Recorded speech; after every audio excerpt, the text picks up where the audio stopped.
You have questions, we have answers. This is Jane Miller. And this is Ken Miller. Welcome to our show, all about real estate with Ken and Jane. Today, Jane, we have with us a very special guest, State Assemblyman Stanley, representing the great 18th District of the state of New Jersey. Sterling, we would like to give you a warm welcome to our show. Thank you, Ken. Thank you, Jane. It's a pleasure to be here with you today. That's great. All right, so to start with, give us your brief bio, how you got into public service. I lived in East Brunswick for 23 years now, and I got involved with the local political party there, East Brunswick Democratic Organization, in 2006. And I became a committee person representing my district in District 30.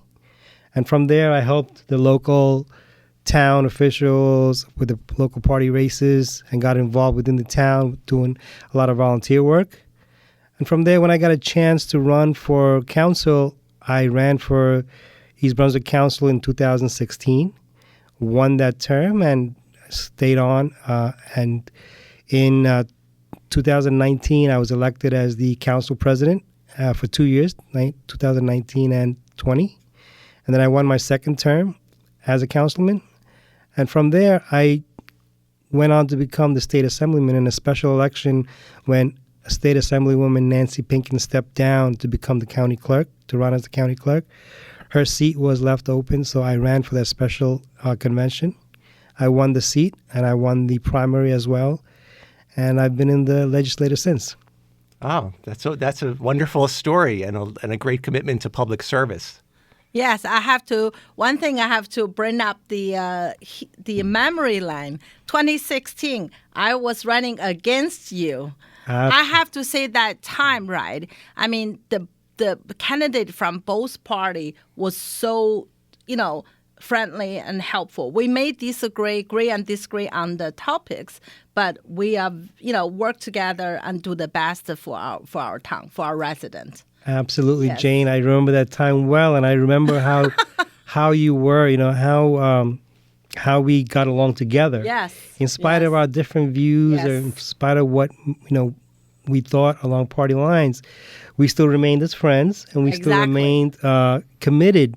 And that's what politics should be all about, committed to making sure that what is best for the residents gets done. It doesn't matter which party you belong to, but at the end of the day, we work together. Yes, absolutely. Right. I have to say, at least, all the experience we have with you is wonderful. You always have the resident, the interest at heart. How many times you reach out to us and say, hey, there was resident reach to you, I need help, and you're always out there helping everybody. Really appreciate it. Yeah, thank you, Jane. Yeah, it's so great to see that at the local and the state level, and hopefully if any congressmen or on the U.S. level are listening, they can learn from it, that's what really the American, what the people want. They want the legislatures to work for the best interests of them, and that's so. Let's talk about that. There's been some great things that have been done with the budget. I know that's one of the things that you and the other assemblymen work very hard on, are budget items and allocating money to come to Central Jersey. Let's talk about the school funding. There's nothing more important than funding our schools. Our children are the future of the education. Can you describe some of the school funding budget items that you were able to bring to Central Jersey? Absolutely, Ken. I just want to mention my colleagues in the 18th District, Senator Patrick Dignan and also Assemblyman Rob Karabenchak. We work together as a team, and we put together a lot of different ideas, a lot of bills, and we look at the needs of the community. We're always talking to the local government, council, mayors to find out what they need. And one of the things that we did do was, every year the state has a school budget for each school district, and we were able to secure $24.5 million more last year for each district within our schools. For East Brunswick, we brought in $7.4 million more. For Edison, there was $11.8 million. For Highland Park, about $357,000. For Metuchen, about $453,000. For South Plainfield, $1.4 million, and for South River, $3.1 million. Wow, There's great. extra money that we bought into. That's a lot of money. So Yeah. A lot of listeners would wondering why we talk about the budget, for the school board. And as everybody knows, the school budget is come out of our property tax. That's really, affect the resident, the affordability of the resident. Yeah. Yes. A major portion of the local tax that you pay in town, majority of that is the school district budget. School district, so yes. we try our best to alleviate that for the residents by trying to bring more money into the school district so that they can help, offset a lot of the programs that they're doing. So it doesn't affect. So if you look at it in a long-term view, every dollar counts. That's dollars saved in our taxpayers' money, what we can bring into the district. Just like for East Brunswick is having a future ice skating rink coming up in the 110 Tices development. We were able to secure a $3 million funding towards that. So that's $3 million saved for the taxpayers. Yes. Yeah, that's a tremendous amount of money for that one project. That's a great achievement. Yeah. And also, I want to talk about a couple of other things, various funding we got for across the towns for different needed projects, approximately around $5 million. In my first year in office, along with Senator Diagnan and Assemblyman Karabinchak, we funded a number of ambitious community projects. The state was able to provide a legislative district $2.85 million in fundings. $1 million went to the East Brunswick Community Arts Center for expansion. $100,000 for the Metuchen Volunteer Fire Department station renovations, $350,000 for the Metuchen Myrtle Charles Park turf field, $750,000 for Highland Park Recreation Complex improvements, $250,000 for the Highland Park Raton River Trail study, $250,000 for the Middlesex County Jewish Community Center, $150,000 for the Thomas Alva Edison Memorial Tower Museum, which is an amazing museum for anyone who has not seen it yet. They should all go see it. You see our founding, father of electricity, Thomas Edison. Yes, sure. And just one question, Assemblyman. With the school funding, the money that is given to the schools, do they have the discretion of how they use that money, appropriate it, or do they have to use it for certain purposes? It depends on the budget allotment, how it is. It might be allotted for certain purposes or at discretion too. It depends. Okay. It depends how the budget, it was allotted in the budget. Yeah. Regardless how they use, they still alleviate the burden of the local resident, because otherwise the local resident have to pay more taxes. Oh, absolutely. Yeah, Considering that on average maybe 66% to 70% of the tax dollars paid by the residents go towards the school system. Yeah, it depends. Some maybe less, some maybe more. Like East Brunswick, it's Absolutely. almost 66%. Around, so to go to the school. So, a lot of township offer a lot of good program too, the needed children or not. Yeah. And you see how education ties into the real estate is because majority of the people now coming to our district and to the schools, you look at the school system and the education that's provided, and people coming from New York and different parts of the country are coming back into New Jersey, or different parts of New Jersey coming into our district. Why? Because our school system is so good. Absolutely. And then we make that as a priority to make sure that everything within the school system, education system, is top notch, because it all ties into why people. One of the main reasons as to why people want to come and move into a town is because of the school systems that we have within our district. Absolutely. And also the children is our future, right? The future generation. And, we took over from the older generation. Now we're going to pass on to the young people. So we have to make sure they had the right education, had the right opportunity and the training. Absolutely. Yes. Yeah. That's all great. Let's switch gears a little bit and let's talk about another project that's near and dear to your heart, the motor vehicle mobile units. That was something I think you were involved in getting passed through, and it's being implemented now, and it facilitates people who need to deal with motor vehicle agency by providing these mobile unit service. Can you talk a little bit about this program? Sure. Motor vehicle agency is a very essential service for the community residents. I mean, the service that they provide is very essential and needed for all of us, right, when it comes to our driver's license, vehicle registrations, titles. So I used to work at motor vehicles prior to coming here. I was an agency manager in South Brunswick and, dealt with the community every day, getting, people's needs met. And I think it's very important that we bring about help to as many people in the community as possible. And the mobile units are one of those ways. Yes. Right now, I started this 2 years ago, having mobile units come into the district during the spring and summer on single days to each town in our district to help them get their services taken care of, whether it be renewal license, renewal registration, handicap placards, turning in your plates, whatever the issue may be, to try and help them. During the winter, I had a brainstorm of trying to do these vehicles sit idle during the winter. So I work with the motor vehicles about bringing them in town. We give them off-site, whether we work indoors during the winter, and we were able to do that in East Brunswick location at the Community Arts Center. Mm-hmm. So they've been coming here December, January, February, upcoming in February, and also in March. So they've been coming for a week at a time, and it services about 300 people a week. Wow. Anywhere between 60 to 75 persons a day. The transactions are taken care of. And it helps alleviate people, especially who are unable to travel far, senior citizens, those who are handicapped. They can, very easily access the place. That's all great information. We're going to take a short break, and we'll be right back.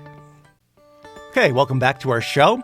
We're joined today with Assemblyman Stanley of the 18th District of New Jersey. We're going to continue talking about the motor vehicle mobile units and what a great benefit it is. As we were saying, that has alleviated the burden on the motor vehicle stations by an average of maybe 300 people per week have benefited by that service. So that's a great convenience to those people. They don't have to drive to a motor vehicle station, and likewise, it takes off the burden from the stations from having that many less people coming in inflow traffic. So that's all. Those are very good benefits. Absolutely. We'll be having more dates coming out in the next this spring and summer. I would like you to, if any of your listeners who would like to follow up on the updates and how to sign up, I would like you to follow me on Facebook at Assemblyman Stanley or on Instagram at ASM Stanley. Just follow those two pages, and then you'll be able to see the updates coming up for the upcoming dates during the spring and summer. Yeah. Fantastic. I do have to say, the last few times I've used the motor vehicle online service, I think it works out very well. I had to get plates registered for a new vehicle. I went online, booked an appointment. I have to say, the motor vehicle station that I went to, the system was very flawless. You just went in there. I had the ticket. I already had the appointment scheduled, and the process was, I was in and out of there in about 15 minutes. There wasn't a long line. So I think the online services are greatly improved as well. And that's all great, a good job by the state in streamlining the process and making improvements to the computer services, as well as the efficiency of the personnel and likewise the mobile units. Absolutely. The Motor Vehicle Commission has been working very hard to improve the online system, integrating, upgrading computers, upgrading the software system, and making it more easier for residents. Yep. Yeah, it's not like maybe 10, 15 years ago when everyone used to, when you had to renew the license, there was a drudgery, and now a lot of times you can do things through the mail and not even have to go physically to the motor vehicle station. So it's just a great benefit. So now we're going to switch actually into the housing. Our show is all about real estate, and we've touched upon other things that are obviously related to real estate, like the importance of the school system. But let's talk now about affordable housing in New Jersey and the program. How it's a requirement, I think, of the state that they have to have, that the towns are supposed to dedicate or allocate a certain amount of housing that's, quote, affordable housing. So can you give us an overview of the program and how it works? Sure, absolutely. While I'm talking, I would like to just ask the listeners if they can get a pen and paper also, because I will be giving a lot of information, so maybe they can write down the numbers or the websites. Like you mentioned, Ken, yes, it is court mandated that towns set aside a certain amount of development for low-income housing. Usually it's around 20% of any new development that's being developed. 20% of that should go towards low-income housing. I just want people to know that in New Jersey, where there are affordable housing in the state, there are so many people that are looking for information on this, and there's valuable information on the state website, which is state.nj.us.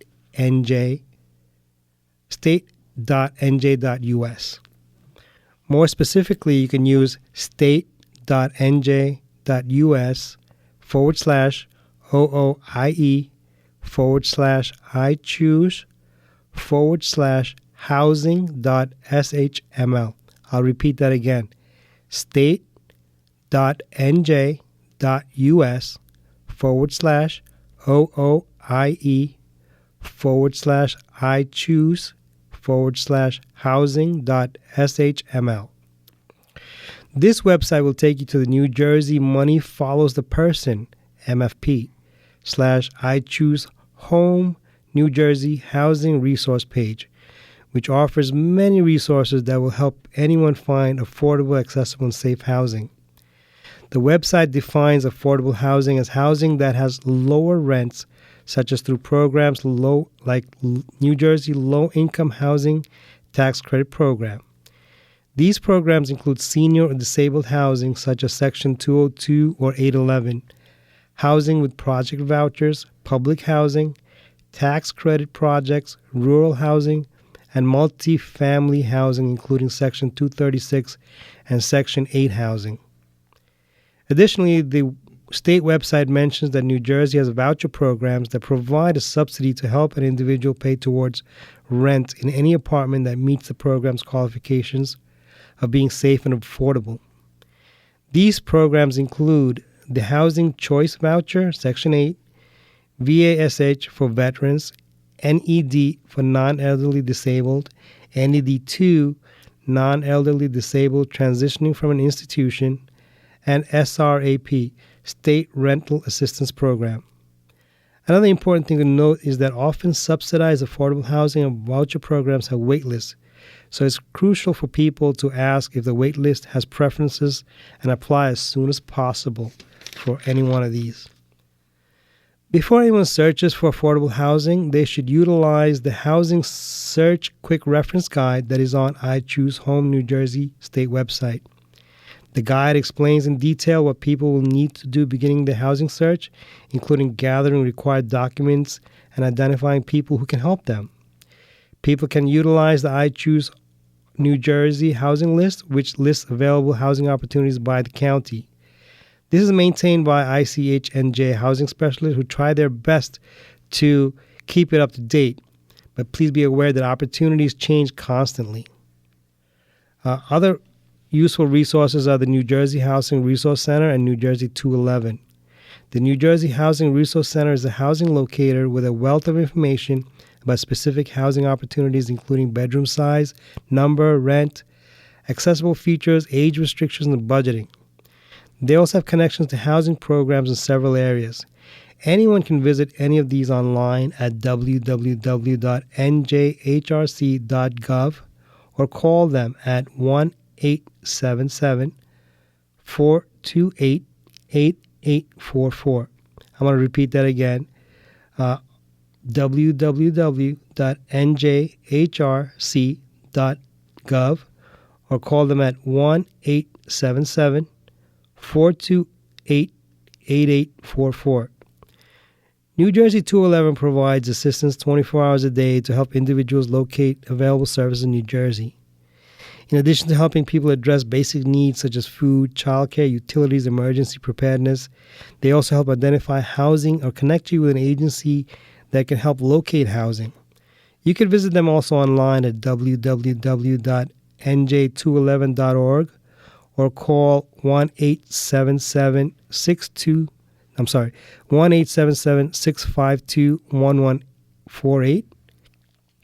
That's www.nj211.org or call 1-877-652-1148. That's a lot of information just for the audience there. If you listen to this radio program, you're driving, you're cooking, or anything. So we also have this one on the video on Jane Sells Jersey on YouTube. If you go on the YouTube and type in Jane Sells Jersey and can find this episode, we will publish the phone number as well as the website in the video. So, and this is a lot of very useful information. If you want to listen again or watch it again, please go to the YouTube channel, and you can. There's a lot of good information, a lot of information to digest. If you want to listen to it or watch it a couple more times, please go to the YouTube channel.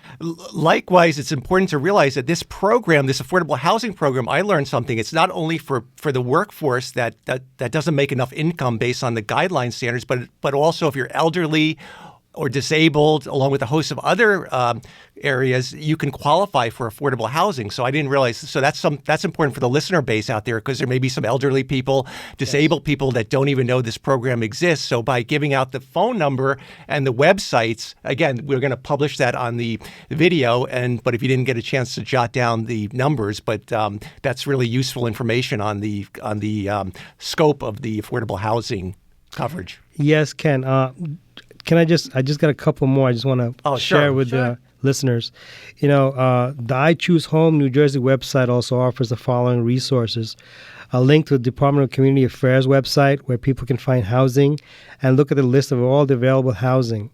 The website will take you there as nj.gov/NJHRC/how. Again, that's nj.gov.njhrc/how. That gives you a guide to affordable housing by the county. Mm-hmm. Rent information from the U.S. Department of Housing and Urban Development. Numbers to contact the New Jersey Housing and Mortgage Finance Agency for those who need help with mortgages and housing, which is 1-800-NJ-HOUSE and 609-278-7400. That's 1-800-NJ-HOUSE and 609-278-7400. A link to the New Jersey Aging and Disability Resource Centers, which is a doorway for information and assistance in all 21 counties for elderly people and people with disabilities. That number is 1-877-222-3737. That's 1-877-222-3737. Okay. Again, good. All great information, and we're going to definitely share that on the video link at janesellsjersey.com, as well as Fox Sports has it on video too. Yes. So we're quickly running out of time, but really quick, I would like you just to touch briefly on some recent bills, mainly the electric school bus bill, in about a minute, if you could just sum up what's going on with the status of that.